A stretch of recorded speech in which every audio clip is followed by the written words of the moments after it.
prima in coppa dopo la questione ancora aperta. Ora il campionato potrebbe essere la svolta decisiva per la discesa finale, per abbattere definitivamente il muro. Amici di Ilo Calcio Plus, un saluto da Salvo Geraci, benvenuti al Nino Lo Bue di San Giovanni Gemini, provincia di Agrigento. Gemini Aspra, 15ª giornata di prima categoria siciliana girone B. Segno Centinaro per il Gemini al 95esimo.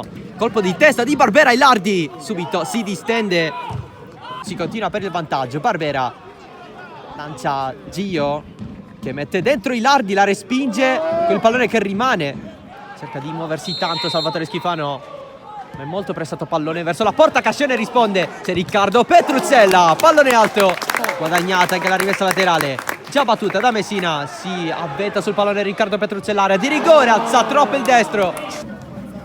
Punizione già battuta con Gio, mette il destro in mezzo, Andrea Messina ad allontanare l'appoggio per Volpe, da fuori, traversa! Qualche contatto in area, Mangiapanella lascia Reina, alto! Di Messina ripropone in avanti il Gemini con Cascione che ha toccato dopo il tiro di Adera, ancora il Gemini! Marguglio mette a terra, c'è Gio, aspetta il movimento in fascia, Gio si smarca adesso da fuori, pericoloso, spazi molto chiusi in questo inizio di secondo tempo.